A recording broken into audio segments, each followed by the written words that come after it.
Bienvenue à ce numéro du Journal des Journaux paru du 27 janvier au 2 février 2025, un numéro que nous entamons avec des faits ayant marqué l'actualité nationale cette semaine.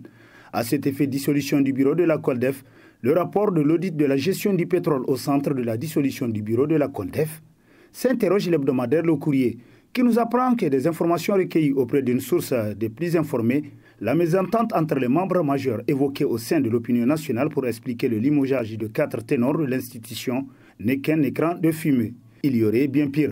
La source du journal est formelle, c'est le rapport de l'audit de la gestion du pétrole qui aurait coûté leur poste au colonel Abdelwahid Jibo et ses collaborateurs selon le journal Le Courrier pour qui, nommé pour une mission des plus difficiles dont l'équipe sortante doit être soulagée d'avoir été déchargée, le tout nouveau président de la COLDEF, le colonel des Eaux et Forêts, Agalizénou, a du pain sur la planche. Bras de fer Niger-Orano, en désespoir de cause, Orano a trait le Niger devant le CIRDI, s'exclame l'hebdomadaire satirique Le Canard en furie, qui constate que le géant français du nucléaire civil Orano Mining refuse de jeter l'éponge dans le bras de fer engagé avec l'État du Niger suite au retrait du permis d'exploitation du site d'Imouraren pour avoir engagé un arbitrage international sur ces retraits.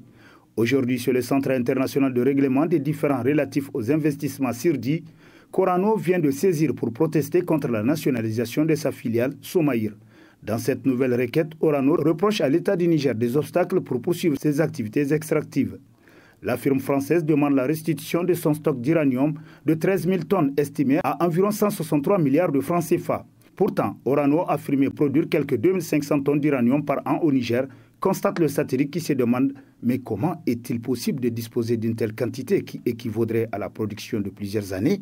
Cette nouvelle requête d'arbitrage international nous aura davantage appris sur le vrai visage du monstre français qui n'avait cessé de griger l'État du Niger jusqu'au 26 juillet 2023, conclut Le Canard en furie. Agence française de développement AFD, c'est l'hôpital qui se moque de la charité, s'exclame l'hebdomadaire Le Monde aujourd'hui, qui nous apprend que lors de son passage sur le plateau de Télé Sahel le 25 janvier dernier, le ministre d'État, ministre de l'Intérieur, le général Mohamed Toumba, avait révélé que l'AFD, Agence française de développement, avait demandé à l'État du Niger le remboursement de toute son aide apportée au Niger, tout simplement parce que ce pays avait osé affirmer sa souveraineté sécuritaire et autres. On ne parle pas de remboursement dans une œuvre charitable, mais bien de la reconnaissance. Surtout lorsque cette œuvre de charité a été motivée dans une intention libérale unilatérale, constate le journal pour qui, cependant dans l'esprit du colon qui est toujours demeuré chez la France contemporaine, l'aide publiquement au développement APD n'est qu'une forme déguisée d'exploitation de l'homme par l'homme, car elle maintient toujours l'assisté dans un état permanent de dépendance vis-à-vis du donateur.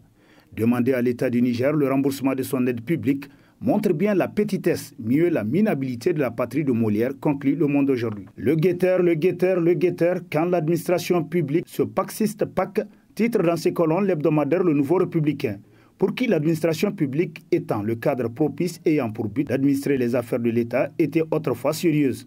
Non seulement du fait qu'elle était tenue par un personnel compétent, pour ne pas dire des technocrates, mais aussi du fait qu'elle était fondée sur des bases solides telles la transparence, la rigueur et l'impartialité, mais surtout le travail bien fait. Qu'en est-il aujourd'hui, se demande le journal, d'après qui on dirait qu'on assiste présentement à une décadence totale en la matière. Et ce, parce que l'administration publique, faut-il le souligner, a perdu ses lettres de noblesse, au point où la fonction publique est devenue un cercle vicieux dans lequel seules entrent les personnes ayant eu le privilège du système paxiste, parents, amis et connaissances. Quelle chute, s'exclame le journal qui poursuit. Il est également important de retenir que ce sont les personnes entrées par la petite porte ou même par la fenêtre qui s'avèrent non seulement incompétents mais surtout nuisibles. Tant que ces pratiques néfastes battront leur plein dans notre administration, loin nous serons dévoilés selon le Nouveau Républicain qui conclut et la refondation de notre administration et même de notre nation ne saurait se matérialiser sans pour autant bannir de telles pratiques et se débarrasser des artisans d'une telle situation. Assainissement et refondation de la nation, on ne fait pas d'omelette sans casser des œufs, titre dans son éditorial l'hebdomadaire L'Actualité, pour qui depuis le 26 juillet 2023, date historique pour la mémoire collective, les Nigériens dans l'ensemble aspirent à un changement. Celui tant attendu, celui qui en effet viendra mettre fin à toutes ces dérives qu'a connues le pays par le passé, notamment sous l'ère de la Renaissance. Entre autres dérives, citons les détournements de deniers publics, l'enrichissement illicite, l'implication de hautes personnalités dans les trafics d'armes, de drogue et d'enlèvement contre rançon, l'encouragement du système PAC parents, amis et connaissances, l'injustice flagrante et l'abus de pouvoir pour n'inciter que celle-là comme dérive. Notons donc que ce changement ne saurait se matérialiser sans un réel changement de mentalité. Et c'est la seule initiative, à vrai dire, à même de nous sortir de l'auberge.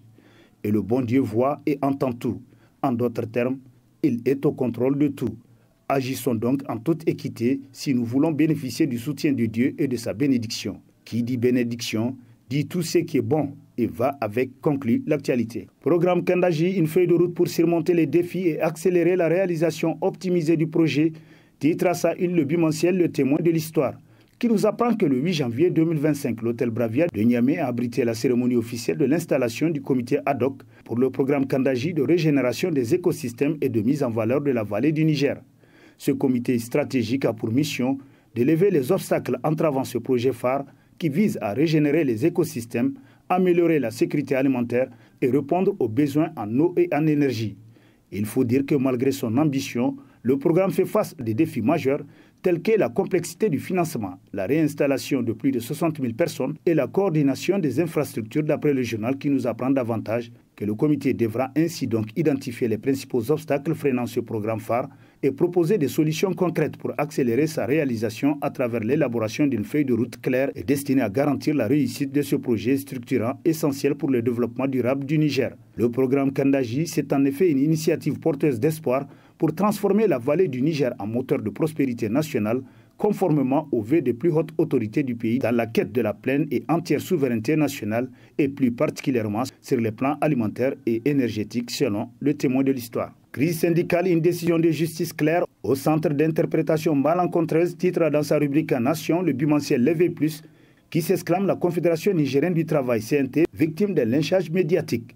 C'est la situation que vit la centrale dirigée par Moukela Halidou. En effet, on y découvre déjà dans les médias des interprétations erronées d'une décision rendue en référé au sujet d'un différend à l'interne de la CNT.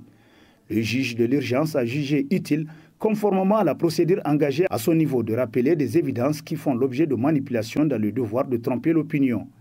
Il est en effet une évidence lorsqu'il dit que le secrétaire général Halidou n'est plus secrétaire général du SINASEP depuis le dernier congrès, puisqu'il ne l'est plus aussi bien dans les faits que les actes.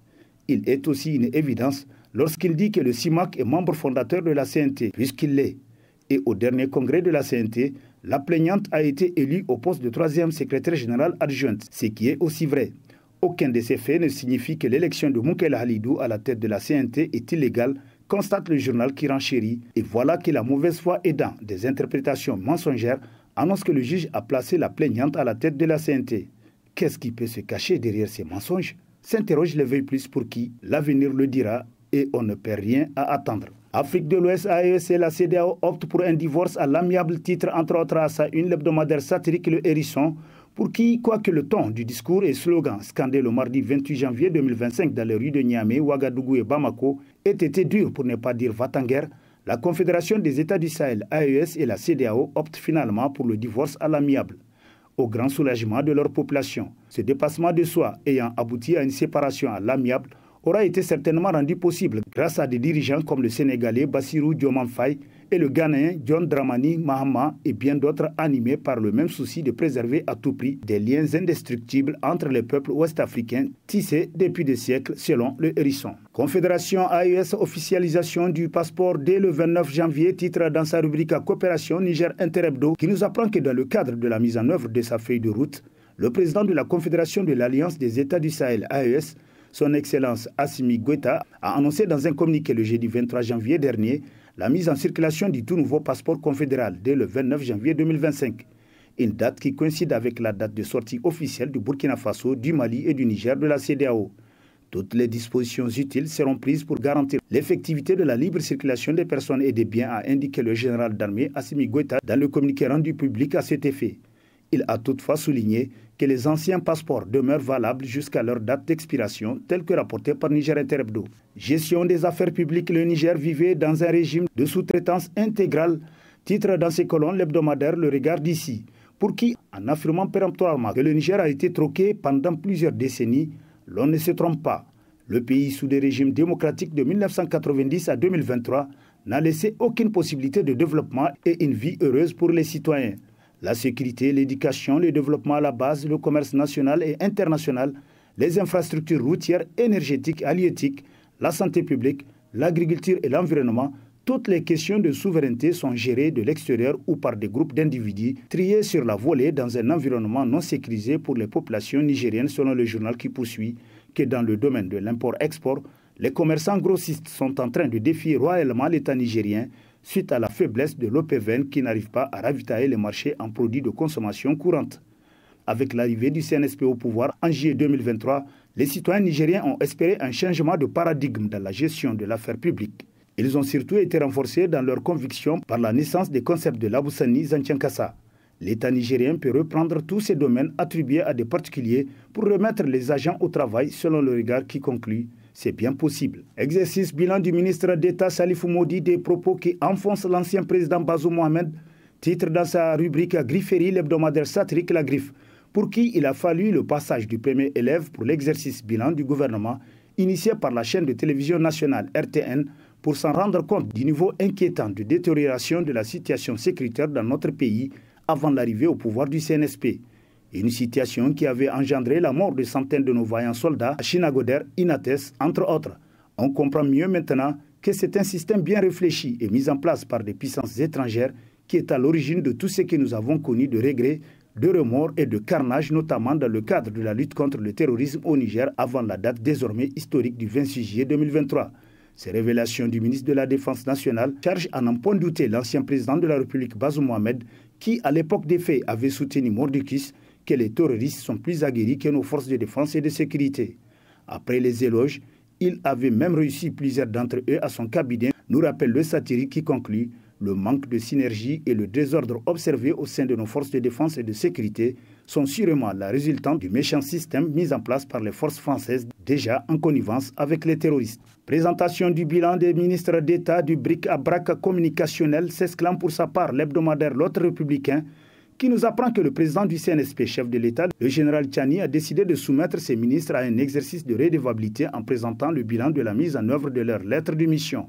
C'est une bonne initiative, même si elle avait eu cours par le passé, constate le journal pour qui, en soi, cet exercice n'est pas nouveau. Il n'y a donc aucune gloriole à tirer en le faisant. Mais cet exercice, aussi louable soit-il, pose un double problème tel qu'il est mené. Dans la forme, les ministres passent sur le plateau de Télé Sahel avec des journalistes qui posent des questions amicales, sans les questions qui fâchent, et dans le fond, les points des lettres de mission ne sont pas exhaustivement faits. Tels que les deux ministres d'État ont présenté leur bilan, il est peu probable qu'il y ait eu beaucoup de Nigériens qui ont compris ou appris grand-chose, conclut L'Autre Républicain. Lancement du projet Nane Yerda, renforcer la modernisation et l'efficacité des services publics municipaux, titre dans la rubrique Société de sa parution en date du 29 janvier, le quotidien gouvernemental Le Sahel, qui nous apprend que l'administrateur délégué de la ville de Niamey, le colonel Soumana Boubacar Garantier, a présidé le lundi dernier à Niamey la cérémonie officielle de lancement du projet Nane Yerda. Une initiative qui modernise la relation entre la ville et ses citoyens à travers la digitalisation de collecte des taxes municipales, un système de paiement simplifié via NITA et Al-Iza, un suivi transparent de l'utilisation des fonds publics et une participation citoyenne renforcée selon le Sahel. Tombokware, une ambulance pour l'histoire, un élan de solidarité pour l'avenir, titre dans ses colonnes l'hebdomadaire Niger Times, qui nous apprend que le jeudi 23 janvier 2025 restera gravé dans les annales de la commune rurale de Tombokware. Ce jour-là, la préfecture de Dosso a été le théâtre d'une cérémonie historique, la remise officielle d'une ambulance neuve au centre de santé intégré CSI de Tombokware. Un don exceptionnel, fruit de la générosité des ressortissants et de la population de la commune, qui marque un tournant majeur pour l'accès aux soins d'urgence. Après 60 ans d'existence, le CSI de Tombokware n'avait jamais disposé de son propre véhicule d'urgence. Une situation critique qui contraignait les agents de santé à solliciter les ambulances des communes voisines ou du district sanitaire avec les délais et les risques que cela impliquait. Ce don, symbole d'une solidarité sans précédent, vient combler un vide crucial et offre un véritable espoir aux habitants, selon Niger Times. Football, remise d'équipement au club de Dosso, un don de l'administrateur délégué pour un retour de Dosso dans l'élite, titre dans sa rubrique sport, l'hebdomadaire Le Républicain Info, pour qui il est rarissime de voir un appui de matériel sportif au club venant du plus haut sommet à Niamey ou dans les régions. Et pour la première fois dans l'histoire du football nigérien, le tout premier soutien vient à Dosso selon le journal qui poursuit. Dosso respire aujourd'hui l'air pur naturel et l'administrateur délégué Kouré promet d'autres surprises pour le plus grand bonheur des Dossolais.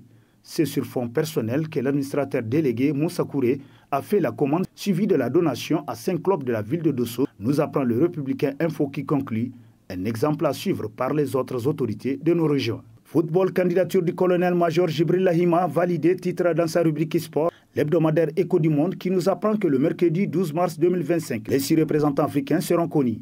Pour la première fois de l'histoire du football nigérien, une candidature du pays dans le domaine est arrivée à ce haut niveau pour être validée.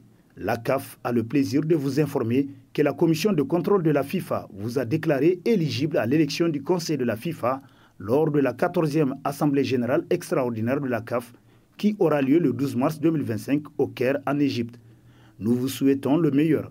C'est la correspondance que le secrétaire général de la CAF, Mosongo Omba, adressa au colonel-major Djibril Lahima le 26 janvier dernier pour le lui notifier.